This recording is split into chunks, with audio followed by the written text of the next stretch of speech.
It's been 12 years since the book The Feminine Mystique came out, and we have as a guest the author. She's once been referred to as Mother Superior of the whole feminine movement, and she's the one who started NOW, which is very organized and very widespread. Ms. Betty Friedan, welcome to our show. At one time, you were called one of the most radical women in the country. That, I think, has changed now. Would you agree? Well, I mean, it depends on how you look at it. I think that something has changed in that the sorts of things that I said 12 years ago, 6 years ago, 8 years, 4 years ago, about equality for women, about our own, being our own person, human dignity, human freedom for women, and breaking through sex discrimination, which were considered radical then. Now, all the polls show that the majority of women in this country, and even the majority of men, now believe in. So it's not radical anymore. Mm-hmm. Those things that were considered radical then are now accepted.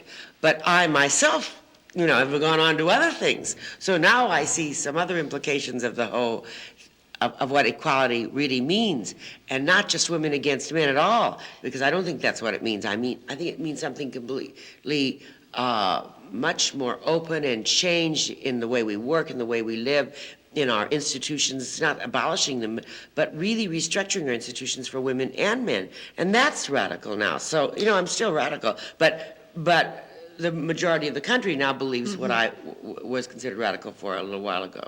You elaborate a little bit more on what you're speaking of now. You see changes in the whole structure of institutions as such. Yes, I see. I think that just breaking through explicit sex discrimination of certain jobs where women wouldn't be considered, that was only part of it, although that was necessary. But that if we now say, well, women are really going to be equal people in their own right in society, it means that all the fields of society outside the home aren't going to be man's world any longer, and at the same time, the home isn't going to be woman's world any longer. That we can have a different kind of family, different kind of child rearing, even the different architecture of the house, even different appliances if the appliance manufacturers caught up to this, and at the same time, the structure of work might be different, that the secretary is no longer going to do the certain kinds of menial work that she did in the past, or then covertly running the office but never being considered for promotion. Just as the nurse, I hope, no longer stands up when the doctor comes into the hospital. And her skills that were needed to keep the patient alive are going to be valued at more likely the same level as the doctor, and she's going to be given more and more decision-making power in the hospital. Further, that the very relationship between work and home and how many hours we spend on the job and how many hours we spend in the home for men and women alike will begin to change. There are many far-reaching implications for this, but now the women's movement, which was the first stage of a sex role revolution, not a woman against man, but a woman and man breaking through the obsolete masculine mystique as well as the feminine mystique.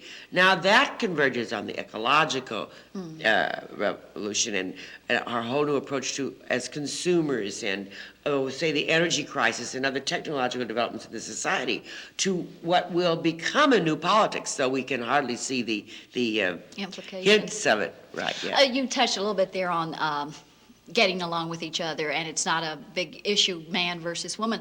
And I know you have been asked, and everybody's concerned about the future of marriage, the institution of it, and how it will continue to exist. And I remember reading something that you once said that it's going to be based on different needs, that people won't get married for economic reasons. It'll be for human equality and human needs, which makes you think it has a long future. Well, I do. I think there will still be economic needs, but they won't be the same economic needs. In other words, instead of the utter dependence of woman on man, for economic support, there will be more of a mutuality. It will be economically better to be married or to have a family unit, That unit will not any longer be so as much based on childbearing as it's been in the past. When all of us begin to live as we are now, an average 75, 80 or more years, very few of those years will be geared by childbearing, which was the basis of the American family in the past. Nor will it be geared any longer on man as the breadwinner and woman as the housewife. Maybe they'll both be breadwinners, and maybe they'll both be house spouses if the house needs a spouse, But the needs, there will be the emotional needs that the family filled, this needs of emotional support, of love, all of that. Those remain. And the interesting thing to me is despite the gloom and doom about the death of marriage, the crisis of the family, and the rising divorce rate in America, The fact is that more Americans are married now proportionally than ever before in history. And that isn't even counting the increasing numbers in the young age group as well as in my own even, who are in effect marrying without benefit of church or state, without sanction by church and state, making their own contracts. But even given the contracts that are celebrated by church and state, those increasing numbers of divorces, almost all of them end in marriage. Remarriage. And they end in marriages that are more based on the real needs of the people for each other and for a real life, not playing roles anymore. The young people are seeking long-term commitments of family, even if they get married barefoot, even if they get married, with throwing daisies on the path rather than the formal bouquets, they're still, doing it.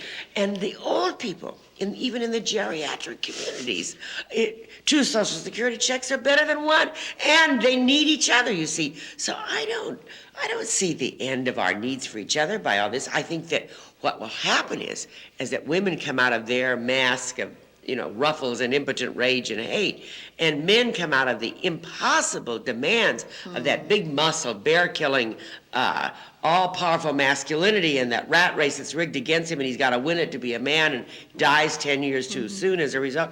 We all come out of that. There will be less in the way of our filling each other's needs for emotional support in the family, and we can begin to make these things work for us, for a human life worth living. So I feel hope I don't think that the marriage of the future is going to look like the conventional marriage of the past completely, or that may be only one form, and there will be many other forms.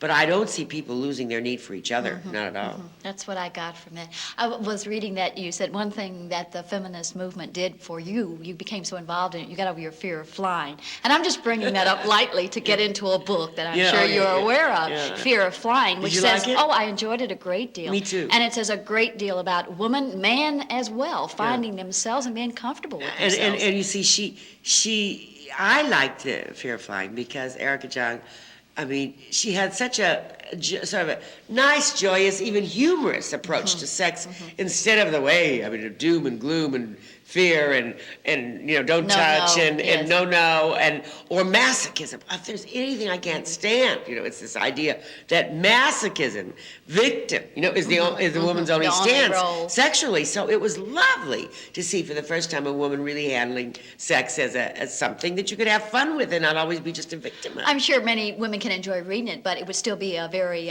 big step for them to take, to be able to take it as lightly as that. Nobody is. She exaggerates and all that sort of thing, and she would, and even she would say now that some of that was written from relatively young fantasies, but still, it's a fun book for women to read. I agree with you. You write a great deal of articles for different women's magazines. I don't really get a chance to read them regularly, but I know as I stand in the supermarket at the checkout counter and glance at the big stories, basically the stories and the interest of women haven't changed that much, have they, in 12 years? Oh, yes, they have. I think it's still fashions and diets, and isn't it? No, I think we still, I don't think you're going to get rid of, these are basic, food. Food is becoming of great interest to men as well as women, and it's, not only to have good food, that's one of the great changes in America, to have good food, not just plastic food, and to have fresh food, and my sons are more into cooking than my daughter almost, as far as that's concerned. And fashion, I like clothes and all that, and home, but I think, we have a whole new, different approach to it. But the concerns of women are changing. They are more concerned now openly with themselves, they should be, with society, with all sorts of concerns in society that have not been considered women's traditional thing.